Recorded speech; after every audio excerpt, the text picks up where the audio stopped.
जय हिंद एवरीवन। तो हम कर रहे थे एमपीएसआई की फर्स्ट शिफ्ट का क्वेश्चन, जिसमें जो है 40 क्वेश्चन मैंने एक फर्स्ट पार्ट में दे दिया था। अब जो है 40 के आगे जो है सेकंड पार्ट में हम देखेंगे। तो चलिए शुरू करते हैं। आज का फर्स्ट क्वेश्चन है, भारत में इंदिरा गांधी नहर को मूल रूप से किस नाम से जाना जाता था? तो ये जाना जाता था राजस्थान नहर। इंदिरा गांधी नहर को राजस्थान नहर कहा जाता था। 1984 में जो है पूर्व प्रधानमंत्री इंदिरा गांधी के मृत्यु के पश्चात इनका नाम बदलकर इंदिरा गांधी नहर रखा गया। क्वेश्चन नंबर 42 है, ऋषि किस प्रकार का वर्ण है? तो आपको देखने को मिलेगा मूर्धन्य, क्योंकि इसमें जो है मूर्ध से निकलती है आवाज़, इसलिए जो है मूर्धा इसको बोला जाता है मूर्धन्य। क्वेश्चन नंबर 43 है, रेजवेट को वर्ष 2025 का बर्ड ऑफ द ईयर किसने घोषित किया था? तो ये किया था ऑक्सफोर्ड यूनिवर्सिटी प्रेस को। ऑक्सफोर्ड यूनिवर्सिटी प्रेस ने ऑनलाइन आक्रोश पैदा करने वाली सामग्री को संवर्धित करने के लिए रेजवेट को वर्ष का शब्द चुना था।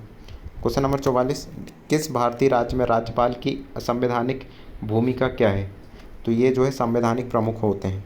राज्यपाल एक संवैधानिक प्रमुख होता है, बाकी जो है चीज़ें जो देखता है वो अपने यहाँ या तो स्टेट में मुख्यमंत्री देखता है और जो है सेंटर में प्रधानमंत्री। राज्यपाल राज्य का कार्यपालिक संवैधानिक प्रमुख होता है, जबकि वास्तविक शक्तियाँ जो है मुख्यमंत्री की अध्यक्षता वाली मंत्रिपरिषद में निहित होती है। तो ये चीज़ आपको ध्यान में रखना है। क्वेश्चन नंबर 45 आता है, भारत में हिमाचल प्रदेश का भरमौर क्षेत्र किस तिथि को अधिसूचित जनजाति क्षेत्र घोषित किया गया था? तो ये जो है आपको देखने को मिलेगा 21 नवंबर 1975। हिमाचल प्रदेश में चंबा जिले के भरमौर को 21 नवंबर 1975 को जनजाति विकास परियोजना के तहत अधिसूचित किया गया था। तो ये चीज़ है। क्वेश्चन नंबर 46, हर्षवर्धन के दरबार में चीनी यात्री आए, उनके बारे में विवरण लिखा है। किसके बारे में लिखा है उन्होंने? तो उनने जो है हेनसांग जो है आया था और हर्षवर्धन के बारे में लिखा था। चीनी बौद्ध भिक्षु हेनसांग 7वीं शताब्दी ईस्वी में राजा हर्षवर्धन के शासनकाल में भारत आए थे और अपनी पुस्तक सीयूकी में तत्कालीन भारत का विस्तार किया था इन्होंने, है ना। तो क्वेश्चन नंबर 47 है, माइक्रोसॉफ्ट एक्सेल में मूल रूप से किस प्रमुख स्प्रेडशीट सॉफ्टवेयर से प्रतिस्पर्धा की थी? तो ये देखने को मिलेगा आपको लोटस 123। 1980 के दशक में स्प्रेडशीट बाजार में लोटस 123 का दबदबा था, जिसे पछाड़ने के लिए माइक्रोसॉफ्ट एक्सेल को विकसित और प्रस्तुत किया गया था। तो आपको ध्यान में रखना माइक्रोसॉफ्ट से पहले क्या था। निम्नलिखित युग पर विचार करना है। किताब खाना जो है कृष्णदेवराय के अधीन अनुवाद विभाग है। आईने अकबरी मुगल चित्रकारों द्वारा तकनीक का वितरण है, या विष्णुवर्धन पुराण मूर्तिकला के लिए आयाम संबंधी सिद्धांत है। तो इसमें अपने को बताना है कौन सा सही है। तो किताब खाना जो है मुगल शाही पुस्तकालय चित्रशाला थी, सही है। आईने अकबरी अबुल फजल द्वारा रचित प्रशासनिक ग्रंथ है। और जीर्णोधर्मार पूर्णार जो है मूर्तिकला और चित्रकला के सिद्धांतों का प्रतिपादन करता है। तो अपने को यहाँ देखने को मिलेगा कौन से युग में सही है, केवल एक, बाकी यहाँ से आप पढ़ सकते हो। क्वेश्चन नंबर 49 है, फेलिंग का घोल निम्नलिखित में से किस शर्करा की उपस्थिति का पता नहीं लगा सकता? तो फेलिंग का जो घोल है वो सुक्रोज का पता नहीं लगाता। सुक्रोज एक गैर अपचायक शर्करा है जो फेलिंग विलयन को अपचयित नहीं कर पाती। लैक्टोज, ग्लूकोज और माल्टोज अपचायक शर्कराएं हैं। तो ये चीज़ आपको ध्यान में रखना है। क्वेश्चन नंबर 50 है, निम्नलिखित में से किस राज्य ने सबसे पहले पंचायती राज प्रणाली लागू की थी? तो ये आपको देखने को मिलेगा राजस्थान में स्टार्ट हुआ था, है ना। 2 अक्टूबर 1959 को प्रधानमंत्री जवाहरलाल नेहरू द्वारा राजस्थान के नागौर जिले में सबसे पहले लोकतांत्रिक विकेंद्रीकरण यानी पंचायती राज का उद्घाटन किया गया था। क्वेश्चन नंबर 51 है, 2025 में दिल्ली में आयोजित यूनेस्को की अमूर्त सांस्कृतिक विरासत की सुरक्षा समिति के सत्र के दौरान नाट्यशास्त्र सिद्धांत और व्यवहार का समन्वय कार्यक्रम किस संस्था द्वारा आयोजित किया गया था? तो ये आपको देखने को मिलेगा IGNCA, जिसको बोलते हैं Indira Gandhi national centre for the art. Indira Gandhi राष्ट्रीय कला केंद्र ने यूनेस्को के विशेष अंतर्राष्ट्रीय कार्यालय के कार्यक्रम के दौरान नाट्यशास्त्र पर आधारित इस प्रदर्शनी कार्यक्रम का आयोजन किया था। तो ये चीज़ आपको ध्यान में रखना है। क्वेश्चन नंबर आता है 52, 1857 का विद्रोह प्रायः किस रूप में जाना जाता है? तो ये जाना जाता है प्रथम स्वतंत्रता संग्राम। वीर सावरकर सहित इनके अनेक इतिहासकारों 1857 महान गदर को जो है भारत का प्रथम स्वतंत्रता संग्राम करार दिया था। तो ये चीज़ ध्यान में रखना है। भारत में वाणिज्यिक रूप से दोहन किए जाने वाले लौह अयस्क भंडार किन 2 प्रकार के लौह अयस्कों से बने हैं? तो आपको देखने को मिलेगा एक तो हेमेटाइट और एक मैग्नेटाइट। जो लौह अयस्क हैं हेमेटाइट और मैग्नेटाइट, भारत में लौह अयस्क दो सबसे प्रमुख वाणिज्यिक रूप से महत्वपूर्ण प्रकार होते हैं, एक तो हेमेटाइट और मैग्नेटाइट जो है ये इनके अयस्क जो है लोहे के हैं। बिंग का सर्च किस कंपनी द्वारा विकसित और अनुरक्षित मेंटेन किया जाता है? तो बिंग जो है आपको देखने को मिलेगा Microsoft. Bing web search engine Microsoft द्वारा स्वामित्व और संचालित किया जाने वाला सर्च इंजन है। तो ये चीज़ आपको ध्यान में रखना है। क्वेश्चन नंबर 55, 1856 में लॉर्ड डलहौजी द्वारा अवध का विलय 1857 के विद्रोह का संभवतः सबसे महत्वपूर्ण राजनीतिक कारण था। दूसरा है, ब्रिटिशों द्वारा दिया गया कुशासन का तर्क केवल एक कमज़ोर कानूनी बहाना था जिसका उद्देश्य आर्थिक लाभ था। तो आपको बताना है कौन सा सही कौन सा नहीं। तो दोनों को जो है कथन और कारण दोनों सही है ना। डलहौजी द्वारा कुशासन के आधार पर अवध के नवाब वाजिद अली शाह को हटाकर अवध का विलय किया गया था और सैनिकों और तालुकदारों को जो है भारी रोष फैला जो 1857 के विद्रोह का कारण बना था। तो ये चीज़ आपको ध्यान में रखना है। मंदिर का पर्यायवाची शब्द पूछा है। मंदिर का पर्यायवाची शब्द आपको देखने को मिलेगा ईशगृह। मंदिर के पर्यायवाची शब्द और देवस्थान, देवालय, ईशगृह, ईश अथवा ईश्वर प्लस ग्रह है ना, ईश्वर का ग्रह। क्वेश्चन नंबर 57 है जो कि इंग्लिश का होने वाला है। Select the option in which the suffix change the word from a noun to an adjective. तो बोला है कि भाई सफिक्स लगाने से जो है वर्ड नाउन से जो है एडजेक्टिव में। तो चाइल्ड अगर है तो अगर चाइल्डिश होता है तो वो जो है एकदम एडजेक्टिव बन जाता है। चाइल्ड क्योंकि नाउन है और उसमें ISH प्रत्यय जोड़ने पर जो है चाइल्डिश बन जाता है। ये चीज़ ध्यान में रखना है। क्वेश्चन नंबर 58, निम्नलिखित में से फाइल एक्सटेंशन के बारे में कौन सा कथन सही है? तो फाइल एक्सटेंशन यह निर्धारित करता है कि फाइल खोलने के लिए डिफ़ॉल्ट प्रोग्राम कौन सा होगा। तो ऑपरेटिंग सिस्टम फाइल के एक्सटेंशन के आधार पर ही तय करता है उस फाइल को किस सॉफ्टवेयर में खोलना है। तो ये चीज़ आपको ध्यान में रखना है। क्वेश्चन नंबर 59 है, सही द्विध्रुव आघूर्ण क्रम ज्ञात कीजिए। तो सबसे पहले जो है C.Cl बंद दूरी और क्लोरीन की उच्च ऋण विद्युता के संयोजन के कारण CH3Cl का द्विध्रुव आघूर्ण सर्वाधिक होता है, जिससे CH3Br और अंत में CHCl मतलब ये देखने को मिल जाएगा अपनों को। CH3Cl बड़ा है, फिर CH3Br और फिर CH3I। तो ये देखने को आपको मिलेगा ना। Question number 60, CD-ROM binary data को कैसे प्रदर्शित करता है? तो ये पिट्स और लेंस द्वारा जो लेज़र प्रकाश को परावर्तित करते हैं। ऑप्टिकल फाइबर जैसे CD-ROM की सतह से सूक्ष्म गड्ढे और समतल क्षेत्र होते हैं जो लेज़र लाइट के परावर्तन को जो है बदलकर बाइनरी 0 और 1 को दर्शाते हैं। तो ये चीज़ आपको ध्यान में रखना है। फिर से आता है इनडायरेक्ट स्पीच दी है। I shall finish reading the book tomorrow he said. तो आई शैल है तो शैल का हमेशा शुड होता है, तो आपको शुड या वुड होता है तो आपको देखने को मिलेगा बिल से तो स्टार्ट नहीं होगा, ये तो हटाना पड़ेगा सबसे पहले। और द बुक टुमारो दिया है, टुमारो का जो है नेक्स्ट डे होगा, तो टुमारो को टुमारो तो देखने को मिलेगा नहीं। अब यहाँ पर देख लेते हैं he said that he would finish. अब फिनिश आया है तो हैव आया है, तो आपको हैव भी देखने को नहीं मिलेगा। अपना आंसर आ जाएगा he said that he would finish doing the book the next day. तो आंसर आ जाएगा आपका।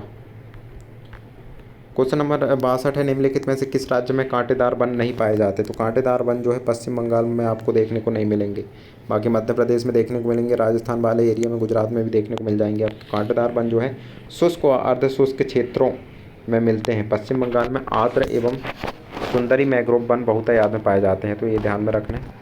फिर से आता है जो कि ईडियम फेजेस का दिया है। Meaning of the idiom keep on a short lease, जिसका आपको बताना है क्या मीनिंग है। After the merger the new management kept the CEO on a short lease.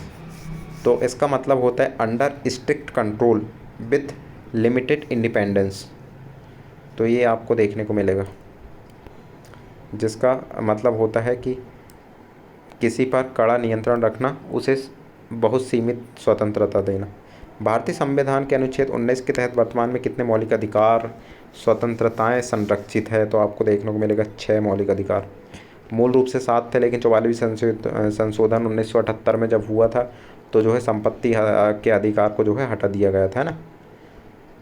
Change the passive to active voice में चेंज करना है। तो the thief had been caught by the police before midnight. तो यहाँ पर जो है हैड बीन दिया है, तो हैड बीन कहाँ से बनेगा? अगर हैड दिया होगा तो हैड बीन में चेंज होगा, तो हैव नहीं होगा, डिड नहीं होगा, कॉट नहीं होगा, तो सीधा अपना आंसर आ जाएगा the police had caught the thief before midnight. ध्यान में रखना है आपको। रदरफोर्ड के अल्फा कण प्रकीर्णन प्रयोग में कुछ अल्फा कण बड़े कोणों पर विक्षेपित क्यों हुए थे? क्योंकि धनात्मक आवेशित नाभिक द्वारा प्रतिकर्षण के कारण।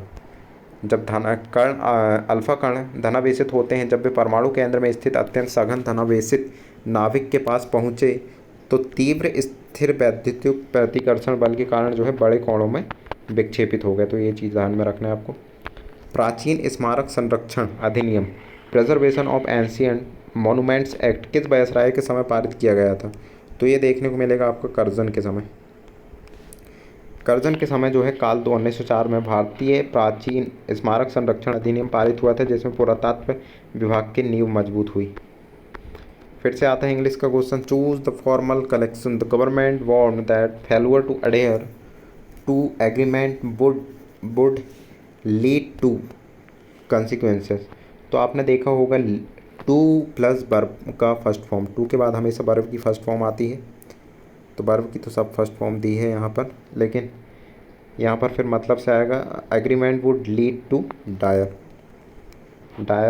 कंसिक्वेंसेस, मतलब होता है एक मानक और औपचारिक कनेक्शन। तो ये चीज़ आपको ध्यान में रखना है। Question number 69।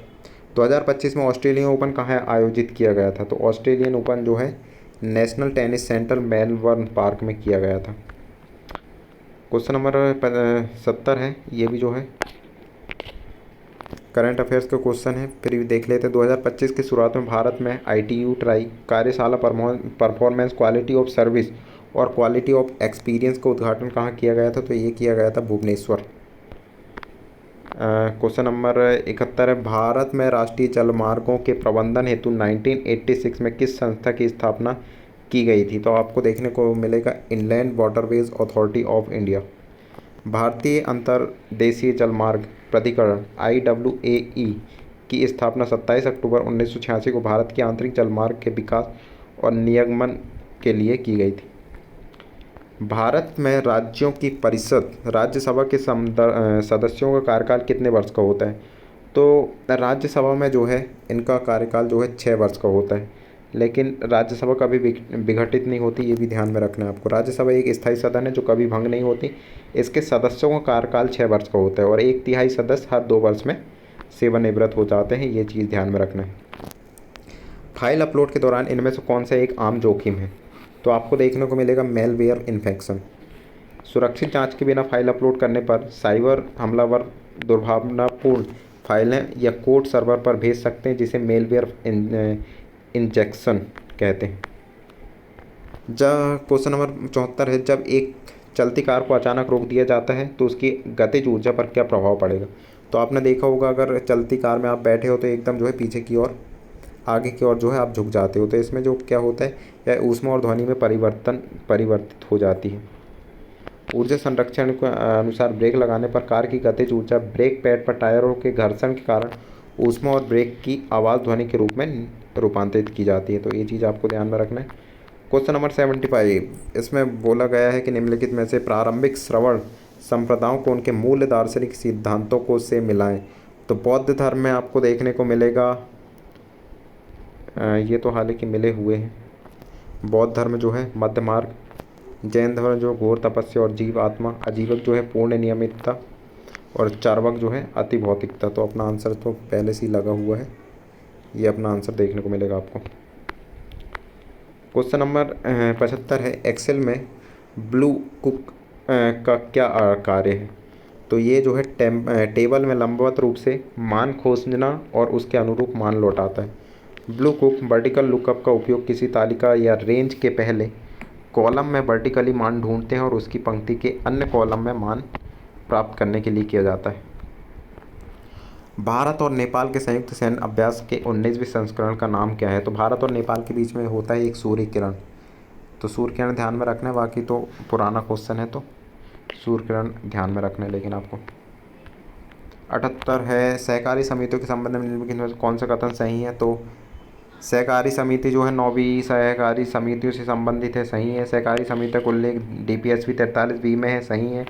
और 9वीं सहकारी समितियों से संबंधित है, तो ये भी आपको सही समझ में आ जाएगा। अपना आंसर आ जाएगा 1, 2 एवं 3। क्वेश्चन नंबर 79 है विराम अवस्था में छोड़े जाने पर एक अपनत तल पर सबसे पहले कौन सी वस्तु नीचे पहुंचेगी। तो अगर केवल ठोस सिलेंडर आपको देखने को मिल जाएगा यहाँ पर, लेकिन अगर निर्वात में अगर किसी भी चीज़ को फेंकेंगे तो जो है एक साथ वो गिरती है ना। ढलान पर लुढ़कते समय जिस पिंड का जड़त्व आघूर्ण का अनुपात कम होगा उसका त्वरण अधिक होगा। ठोस बेलन का जड़त्व आघूर्ण रिंग या बेलन के से कम होने के कारण यह पहले पहुंचेगा। तो ये चीज़ आपको ध्यान में रखना है। भारत की संघीय प्रणाली किस देश के मॉडल पर मुख्यतः आधारित है। तो ये देखने को मिलेगा आपको कनाडा की संघीय प्रणाली के अनुसार।